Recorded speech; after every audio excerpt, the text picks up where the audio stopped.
In this session, you're going to learn how to serialize your content. So, what am I talking about when I say serialize your content? Basically what I mean here is taking one great piece of content or one great idea that you have and creating many pieces of content from that one single idea. One of the challenges that comes up when creating information products, when creating email newsletters, when creating videos, and when creating other types of content that you're using to promote your products is that you run out of ideas. Okay? You've got 5 really great ideas that you use to teach people to get great results in their life, and you create a piece of content on each of them and you say, okay, well now I'm out, what do I do? Well, it turns out that human beings don't learn things the first time that they hear or they see it. Okay? They don't learn it the first time that they hear or see it. Now that's good news for us, maybe not that great a news for most human beings, right? We'd probably all be better off if we learned things the first time that we heard it. But for us as teachers, what that means is that we get to teach the same material over and over and over. But when we do it the right way, okay, when we do it in the way that I think is the best way, when we serialize our content, we're actually changing the perspective or the way that we're doing it to make it even more learnable and even more valuable. So we don't learn things the first time we hear them. Learning only happens when it actually changes our behavior. Okay, you might want to write that one down. It's very important. Learning only really occurs when it changes our behavior, when we're doing something new. So, from now on, don't teach your concepts, your techniques, your systems, your ideas until your customers know them in their heads. Teach them until your customers change their behavior. And tell your customers, you need to keep learning this until it changes your behavior, until you're doing new things. You haven't learned it until it's changing your behavior. We humans, we like to imagine ourselves as much better able to hear something or see it and then translate it into reality and change our behavior than we really, than we really can. We love to say, yeah, I know that, when we actually don't do it, okay? Or we're not really consistently able to remember and apply and use something that we heard. So what we do is we say, yeah, I've heard that before, or yeah, I know, but we don't really know because it hasn't changed our behavior. And again, we only learn something when it changes our behavior. So the more times we hear, see, and practice with something, the more likely it is to stick, and the more likely we are to really get it. There's an interesting thing that seems to happen inside the mind of a human. After we hear something enough times, after we see it enough times, all of a sudden we find ourselves remembering it, then we find ourselves believing it, and then ultimately we find ourselves using it. But repetition and then seeing and hearing the idea from many different perspectives, this is a key element. The more angles we get, the more likely we are to understand something. So in order to maximize the probability that your prospective customers will really get it, it's valuable to create several different pieces of content, whether they be blog posts, videos, email newsletters, podcasts, or any other format that explain the same basic concept through different perspectives, through different examples, through different actions. This is what I mean by serializing your content. Okay, you're not just taking the same idea and paraphrasing it a bunch of times. You're actually taking the core great idea and showing it from many different perspectives so that the mind can really get it.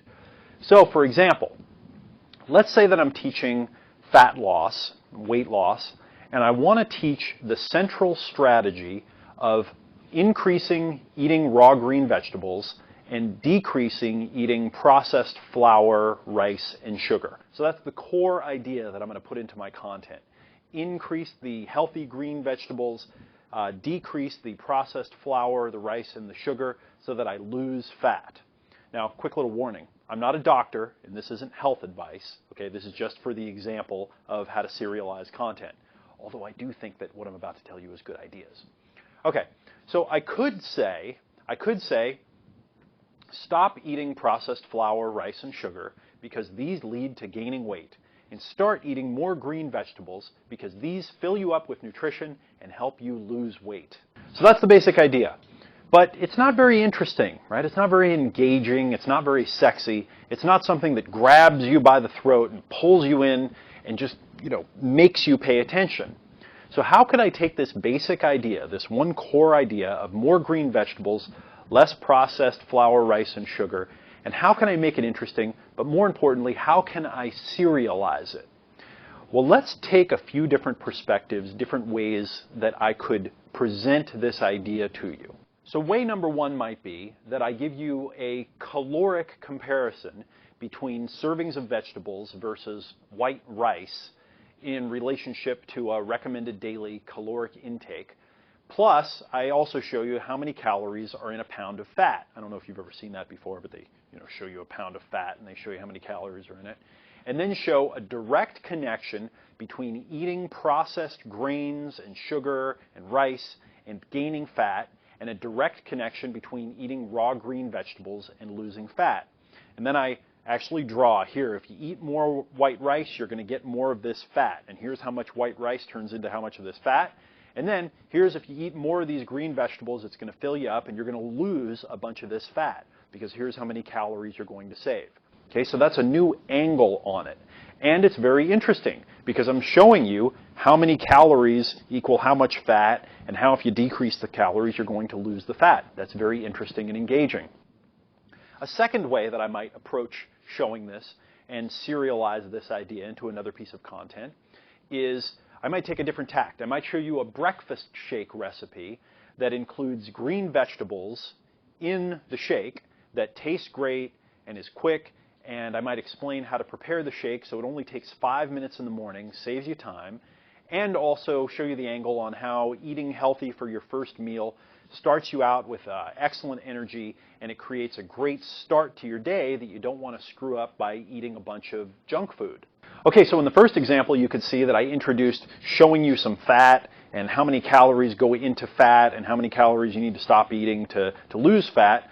Well, in this second example, we've centered everything around a meal, around a breakfast meal, and how to eat a quick, healthy breakfast meal that saves you time and also gets you started on the right track so that you eat the first meal, you have a healthy start, you don't want to screw that up, so you eat better through the day. Okay, I'm centering around a different idea, but it's the same core concept: eat more green vegetables.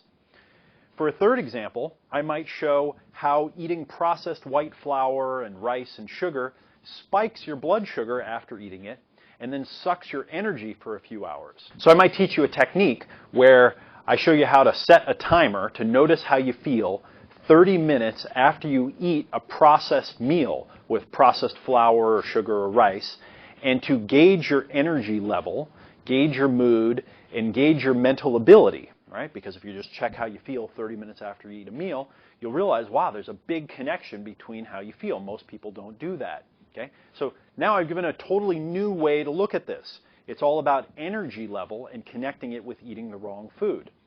Another way I might come at this, maybe for a fourth way, is to connect high body fat with increased probability of diseases like cancer and heart disease and strokes and so forth, and then connect green vegetables to reducing fat, which also reduces disease. Okay, so now what I'm doing is I'm going inside of the connection between fat and disease, and I'm showing you how eating these processed foods increases your fat, which then indirectly increases disease, and how increasing eating vegetables decreases fat and decreases probability of disease. And then maybe for a fifth way, another tact, another way to serialize this basic idea is teach you some techniques for what to do when you crave bread, rice, cake, cookie, pasta, whatever.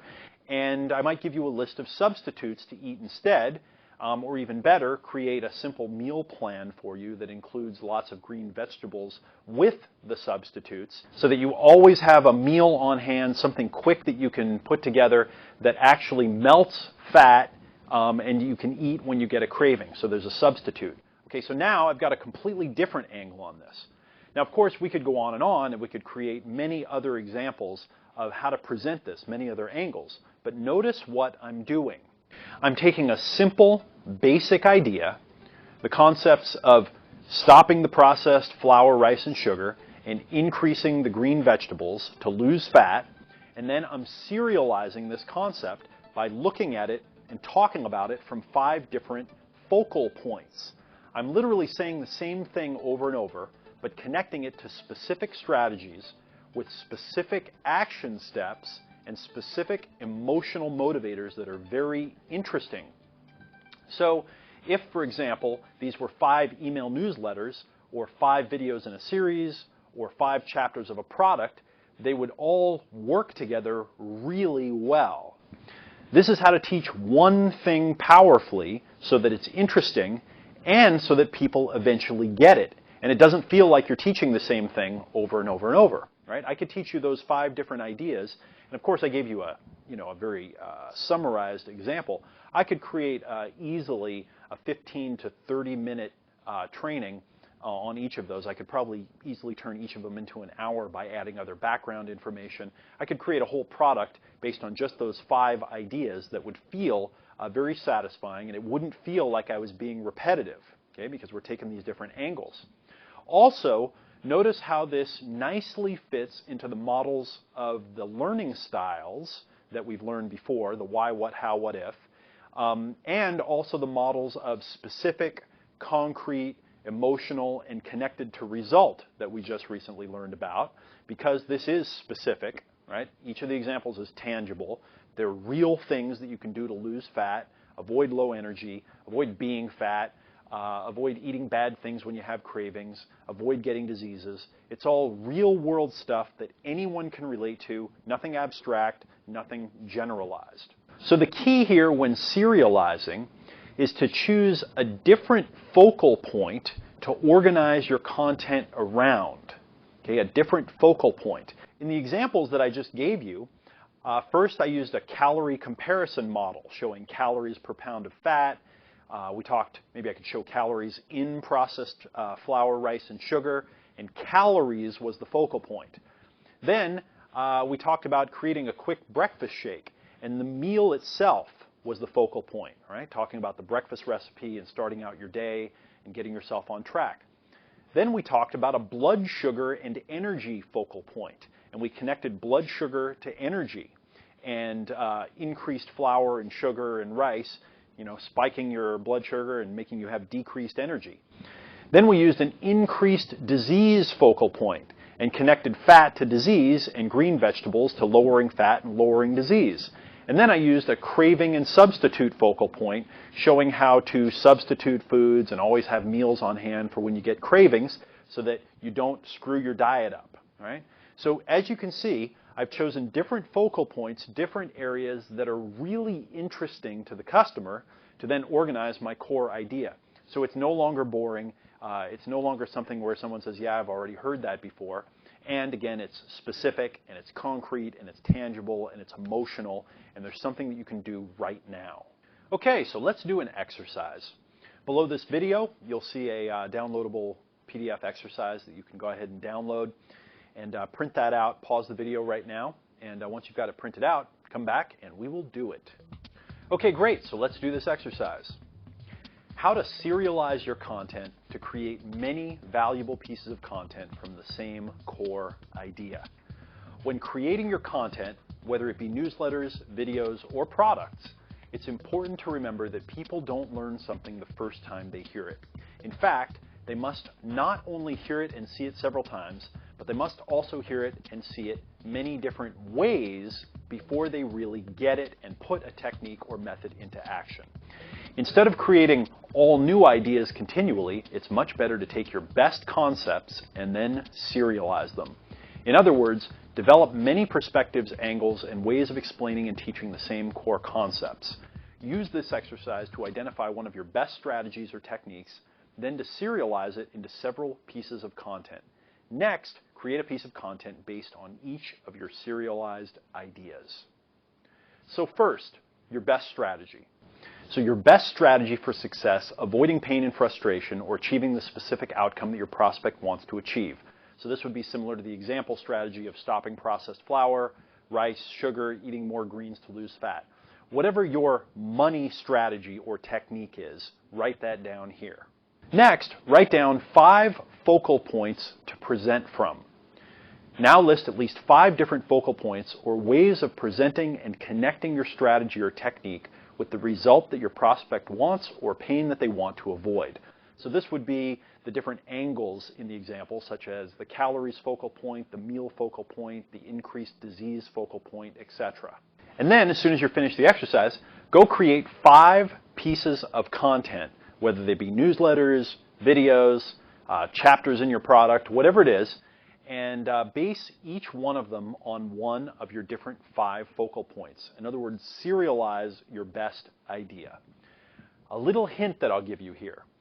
Watch inside the Guru Blueprint training how I am doing this.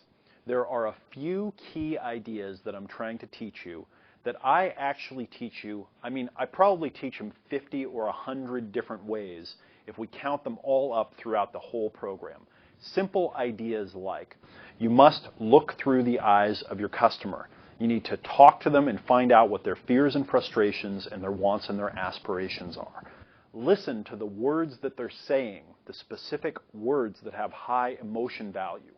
Find out the specific results that the prospect wants and the specific fears and frustrations that they have that they want to avoid. Speak in tangible, concrete language, right? That's very emotional.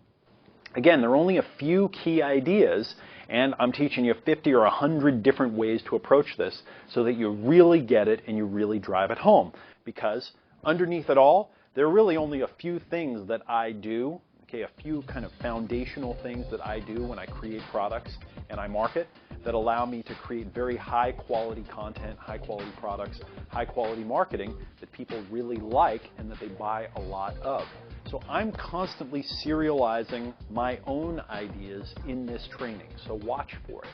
Okay, get to work serializing your content, and I will talk to you in the next training.